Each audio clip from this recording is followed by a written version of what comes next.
Salut. Oui, donc déjà le premier soir de WrestleMania vient de se passer, donc j'espère que vous l'avez regardé, ou si vous ne l'avez pas regardé, je vais vous expliquer assez rapidement ce qu'il y a eu. Donc on a eu 9 matchs, ce qui était pas mal parce qu'on a eu pendant le pré-show, on nous a annoncé deux autres matchs qui sont arrivés. Donc on avait Drew Gulak et Cesaro et un autre qui sera ce soir, dont je ne me souviens plus. Mais là on se focalise plus sur samedi que sur dimanche.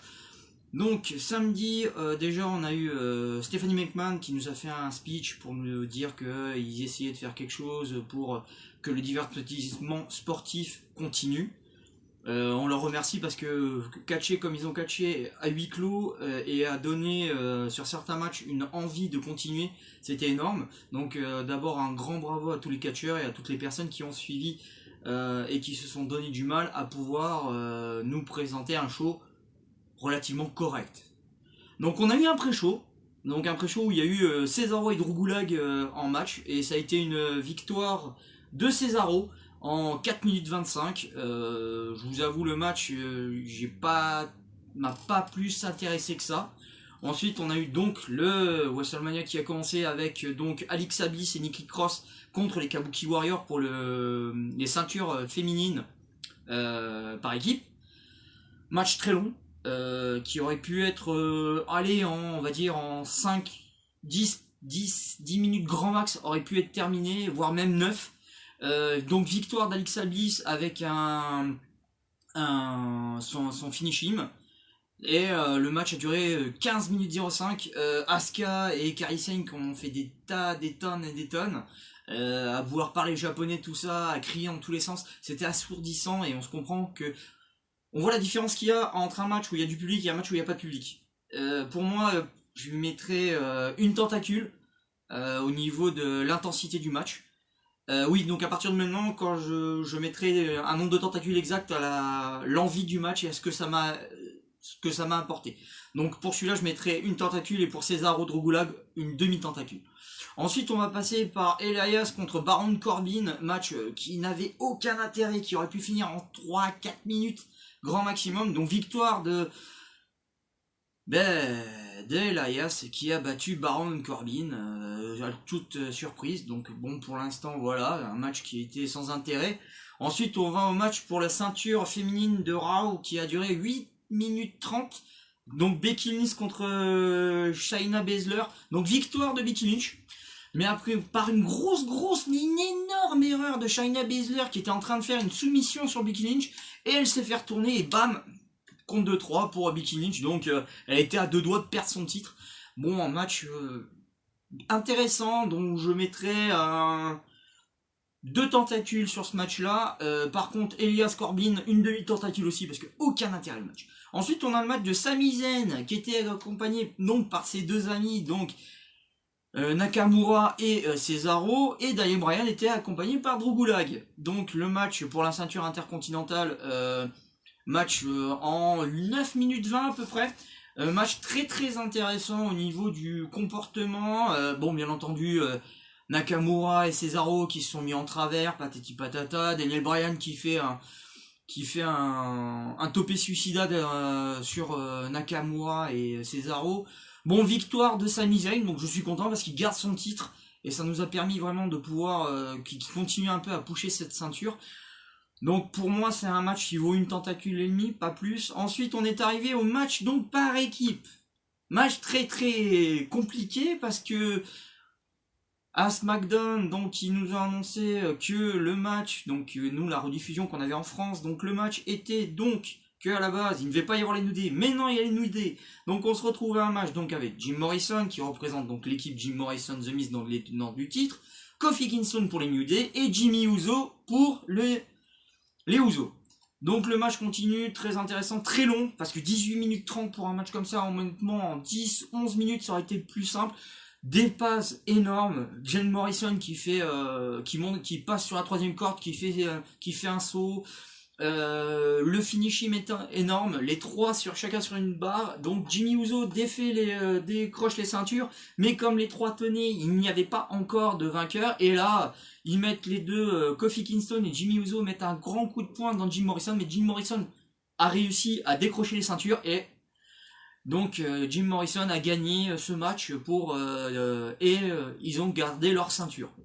Ce match-là a eu une grande intensité. Pour moi, c'est un 2-5 au niveau des tentacules, donc quelque chose de bien.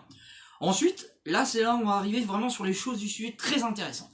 Le match Kevin Owens, Seth Rollins. Ce match-là, c'est un match où on s'attendait pas à ce qui allait se passer. Seth Rollins a bien vendu, Kevin Owens est parti vraiment loin. Si vous voulez, en fait, le match commence normalement, Seth Rollins commence à dire c'est moi le Messie, c'est moi qui vais tout faire, c'est moi, toi tu n'es rien. Kevin Owens prend le dessus, il sort du terrain, Seth Rollins met un grand coup de cloche dans la tête de Kevin Owens, donc match par disqualification, Kevin Owens gagne. Owens revient sur le terrain, reprend le micro en disant non, je veux pas gagner comme ça, reviens. Donc le match, ils refont le match, et là, un spot énorme et super dangereux. Kevin Owens met Seth Rollins sur la tête des commentateurs, il monte sur le décor et fait une descente du coup on va dire, de 5 mètres de hauteur sur la table des commentateurs qui éclate. Mais vraiment éclate. Et Seth Rollins vend très très bien le coup que vient de lui porter Kevin Owens. Il le met sur le tapis, et là, Stoner, bomb, sur le ring, hop, fini, victoire de Kevin Owens, deux victoires d'affilée, mais là, c'était une vraie victoire. Là, on arrive au match où je suis le plus déçu, honnêtement, Braun Strowman contre Bill Goldberg, victoire de Braun Strowman en 2 minutes 10. Oui, 2 minutes 10. Ça veut dire que l'intro était plus long que le match. Ça me rappelle le match entre Brock Lesnar contre Ricochet à Super Showdown. Donc il prend un sbire de Goldberg, et là c'est fini. Braun Strowman déroule, et puis voilà, fini. Donc nouveau champion universel. Donc voilà, nouveau champion universel, donc Braun Strowman. Et là, mes amis, le 9e et dernier match, le main event. Tout le monde pensait que ça allait être Braun Strowman contre Goldberg, le main event. Et là, le main event, c'est Undertaker et AJ Styles en match de la tombe. Donc ces matchs-là, magnifiques, tournés style les vieux films de combat, avec la musique qui allait bien, vraiment bien tourné. Je vous le conseille de le regarder parce qu'il est énorme. Au niveau de la hype, il vaut quand même 4 tentacules quand même, parce que là, 4 tentacules, le premier 4 tentacules de la chaîne, qui est énorme. La musique qui va avec, l'intrigue, le côté je prends des coups, mais je suis en Undertaker vend très très bien le côté je deviens asthmatique, j'arrive plus à jouer et tout ça. Et non, franchement, regardez-le, il est énorme, et surtout la fin où on voit juste la main et le gant de AJ Styles sortir du trou, et l'Undertaker qui enlève un sorte de filet de gilet tactile d'une pierre tombale où il y a marqué la date de naissance d'AJ Styles et sa mort, qui était donc hier. Match très très intéressant, avec une musique, une ambiance vraiment très très prenante. Ce match-là, je l'ai adoré, et je l'ai rematé encore tout à l'heure. Donc voilà, donc pour moi, voilà. Donc vous avez les résultats donc du première partie de WrestleMania partie 1. La partie 2 va être ce soir à minuit. Comme je vous dis toujours, restez chez vous. Restez confinés, soyez pas des confinis, et n'oubliez pas bien entendu que de rester fort. Petit clin d'œil à Sturi, s'il regarde la vidéo. Donc voilà, donc ce soir, donc le PPV, donc voilà, avec sûrement un match en kick-off. Sûrement, il va y avoir, oui, il y aura un match en kick-off qui sera Liv Morgan contre Natalia en match simple. Et après on verra qui sera le kick-off ce soir. Donc voilà, donc si vous avez aimé cette vidéo, n'oubliez pas de mettre des petits pouces pour me donner et de me dire ce qui se passe. Bon, bien sûr, il va y avoir de l'évolution sur la chaîne de la cave du Grand Natalou, ne vous inquiétez pas. Donc c'était Nat, je vous remercie, et puis à plus, ciao ciao.